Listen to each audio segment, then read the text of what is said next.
So a few words about me. I'm Marco. I'm an early adopter of crypto. I spend most of my time in the Ethereum ecosystem. I used to work for Consensus in the BitsDev team for 5 years and a half, working on MetaMask, on Infure, another product. And there I co-founded Linea, layer 2 on top of Ethereum.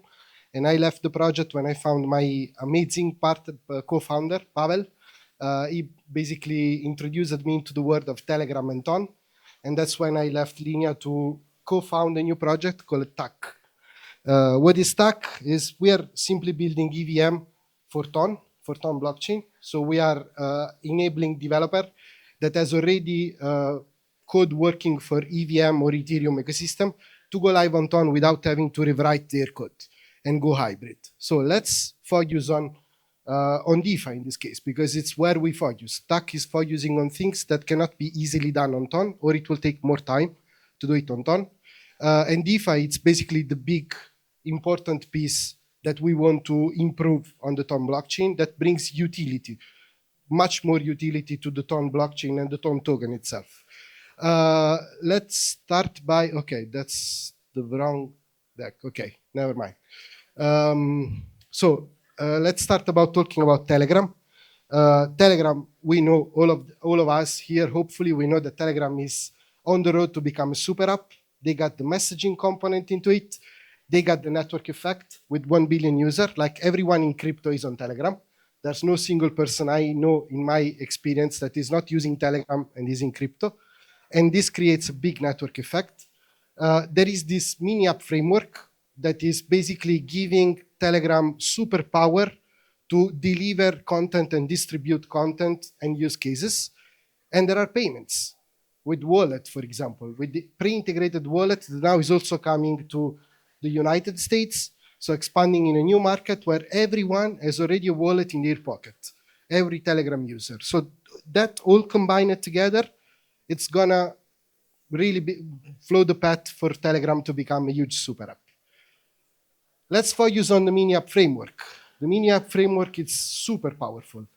I was shocked when it was introduced because the simplicity and easy of access to content, use cases directly within the wallet in a very rich content way, it's amazing. The Telegram mini app framework allows you to have dynamic HTML5. Many people that I'm talking with coming from the Ethereum ecosystem, when I tell them you have to build a Telegram mini app, they are like, oh, wow, it's just a web app.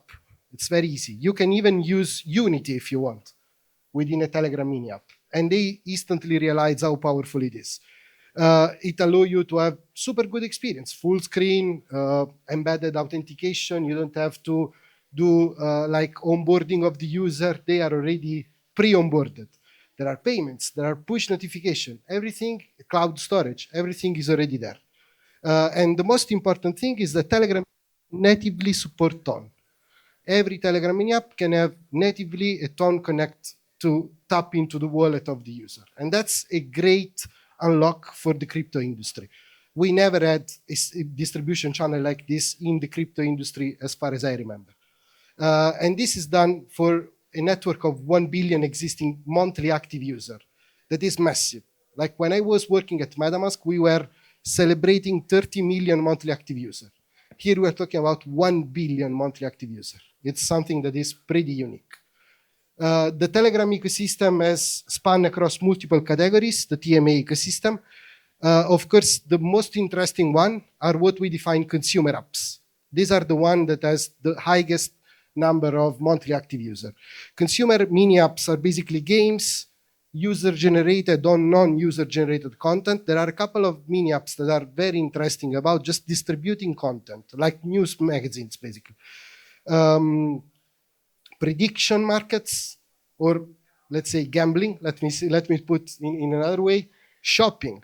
There are mini apps implementing shopping experience. The same reference implementation of Telegram mini apps is a shopping experience. It's like a Burger King.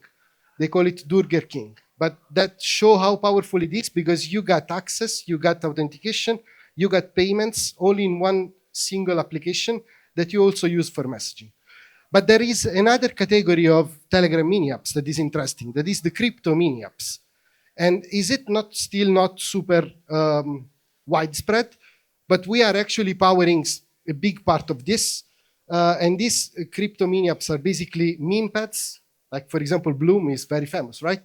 There is trading mini apps that are coming up that I'm talking to, like a couple of very interesting use cases where you have a sort of hyper liquid equivalent, but within Telegram, that you can trade on every token within a mini app without having to KYC, register, and with a very similar user experience. That is amazing. And then there is DeFi. That's what we are actually enabling right now with TAC. We're bringing Curve Finance. We're bringing Morpho. We're bringing Euler. We're bringing big blue chip DeFi project coming from Ethereum mainnet directly into Telegram, directly into a Telegram mini app available for 1 billion users. And there is a very good discoverability system that can be improved and is getting improved, but there is already, many people are not aware, but a Telegram App Center exists. And there are roughly 1 million monthly active users on this Telegram App Center. And that help you with discoverability in understanding which Telegram mini apps are available on Telegram, typical App Store logic. It's called a TAPS bot for the one that are not aware. So let's now get into the problem statement, DeFi. The title of the presentation was DeFi Going Mainstream. Let's start to look into the DeFi primitives.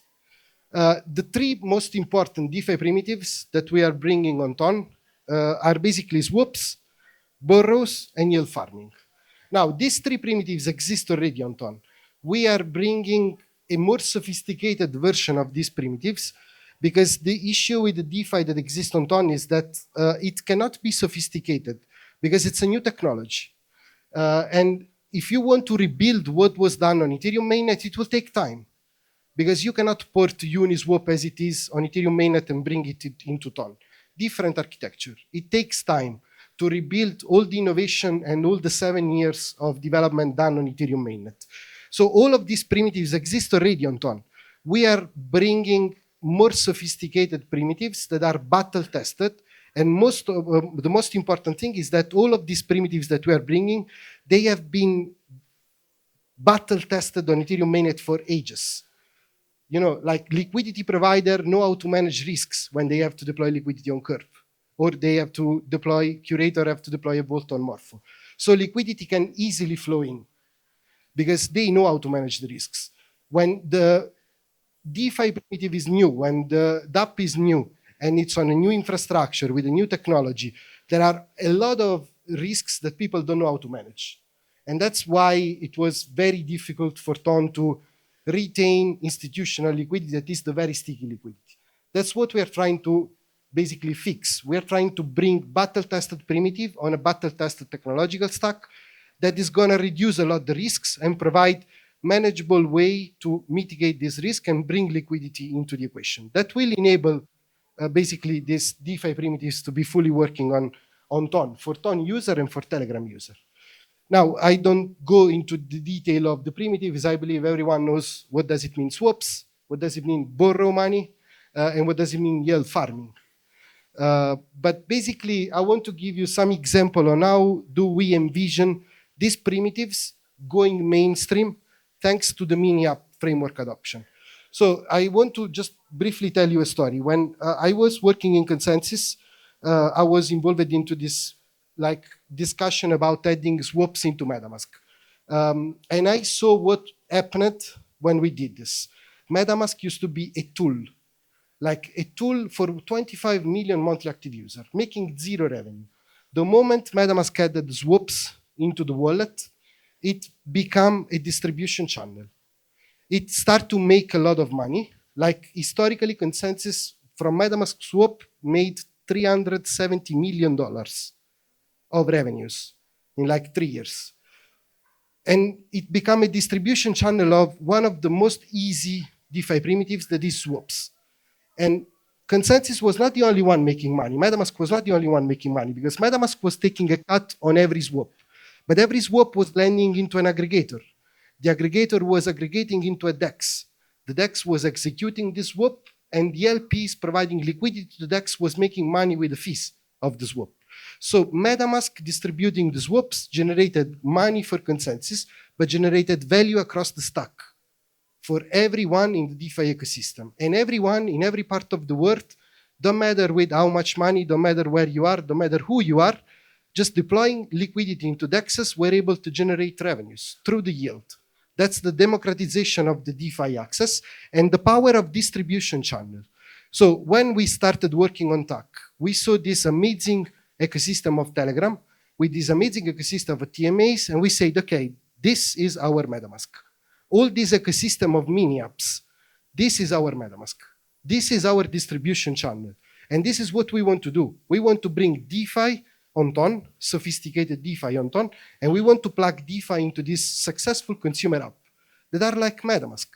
And they are going to make money, like MetaMask made money with swaps. And they are going to stimulate organic activity on the DeFi ecosystem in a way that we never saw so far in the industry, that will generate value across the stack. So let's take a few examples of the 3 DeFi primitives on how we see them in action, integrated with consumer apps. So just as like small disclosure, the 3 examples I'm going to share, it's something we are working on already with 3 existing mini apps. Like creativity is just the only powerful thing here. Like you need to be creative to understand. If you run a Telegram mini app, you need to understand what is your hook to find your user using some DeFi primitives for some reason and taking a cut out of it. So these 3 examples focus on the 3 primitives that we are actually distributing. The first one is yield. So the scenario is basically a Telegram mini game, which is already existing, that provides premium feature. So as a user, I go to the Telegram mini game and usually I buy the magic sword or the booster, the speed booster.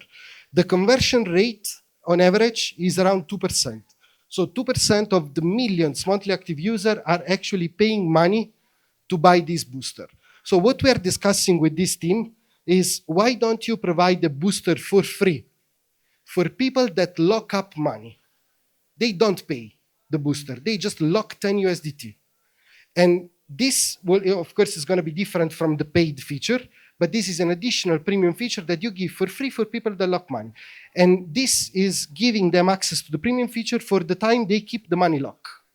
You collect all of this liquidity that comes from the user, bringing it into a Veda vault.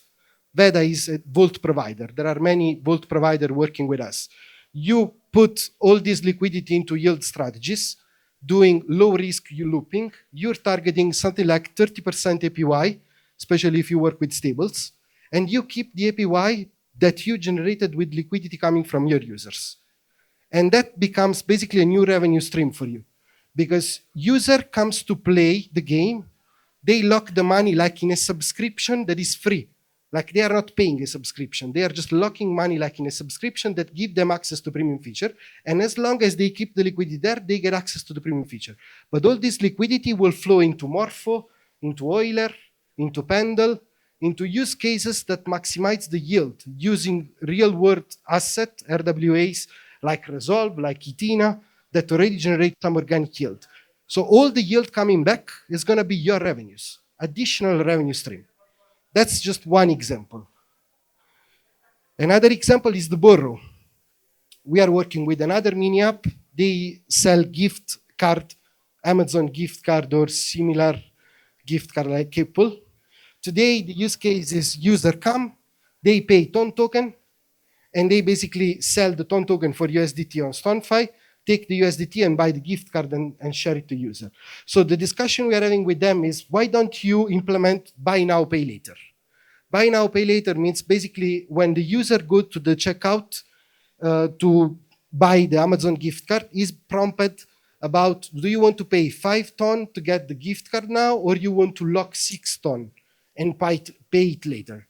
And the user have the ability to choose. If they want to choose for the buy now, pay later, what is happening on the back is that the app developer is depositing this 6 TON into a lending platform, not selling them, just locking them down, borrow USDT out of the 6 TON, and use the USDT to purchase the gift card to give to the user.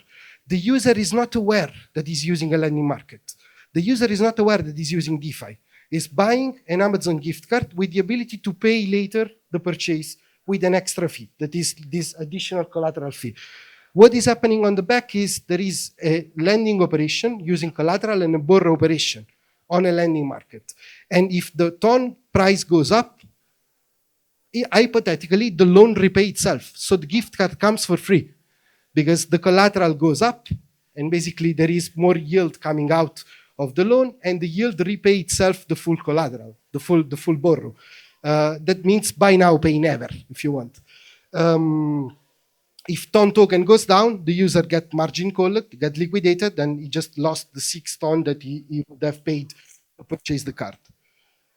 Third example is swap. This is very simple. Like we saw it with MetaMask. Like it's just an example with an hypothetical roll the dice game. You know, like if you have users that require a specific currency to do operation on Telegram mini apps, today this user needs to go out of your mini app, go on a DEX, do a swap operation for the token that they need to use your dApp, and go back to your mini app.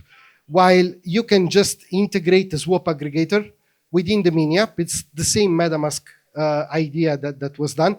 This gives convenience to the user, reduce the churn rate, but most important, let you take a cut out of the swap and let you create a new revenue stream for this. Now, all of these 3 examples that I gave you are our ways of basically distributing DeFi primitives to 1 billion users. And this is going to generate the organic activity that we were talking about. It's basically not telling users that they are using DeFi, but having them using DeFi without even knowing this. That's the only way we see to basically bring DeFi mainstream. And just as a conclusion, DeFi is EVM. Like, as of now, DeFi is EVM. I will not change my mind, at least for the next few years. The DeFi on EVM is more sophisticated, is more efficient, is more optimized. DeFi is EVM. Direct DeFi, like people using Morpho, people using Curve, will continue to be niche. There is a market for that, but will probably never be mainstream. It's too much complex. We are working with the Morpho team now. They are showing us the mini app coming for Ton when we go live on mainnet. Like they started approaching with like a mini app that was LTV, borrow rate, APY, APR, like all percentage numbers. And I was like, guys, this is amazing. It's the typical Morpho UI, but people on Telegram will never understand what does it mean. Let's try to simplify it a bit for more retail people because Ton ecosystem is a bit different than other ecosystems. So DeFi, direct DeFi will continue to be a niche, but the real part is that the value will come from distribution. It's pretty much like Samsung has an e-commerce to sell phones, but the vast majority of phone sale comes from Best Buy or Amazon, you know? This is the same thing. Morpho will be great, Curve will be great, DeFi will be great on Ton, but the most of the activity and the most of the organic yield will come from distribution channels that are Telegram mini app. And this is important because this is a new potential revenue stream for Telegram mini app. Today, there is very small revenue opportunities, right?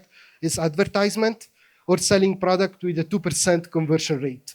This is a third way to make money that can live with the other 2. So we believe this is going to be a win-win for the whole Telegram ecosystem. Yeah, and that's it. That's what we're doing.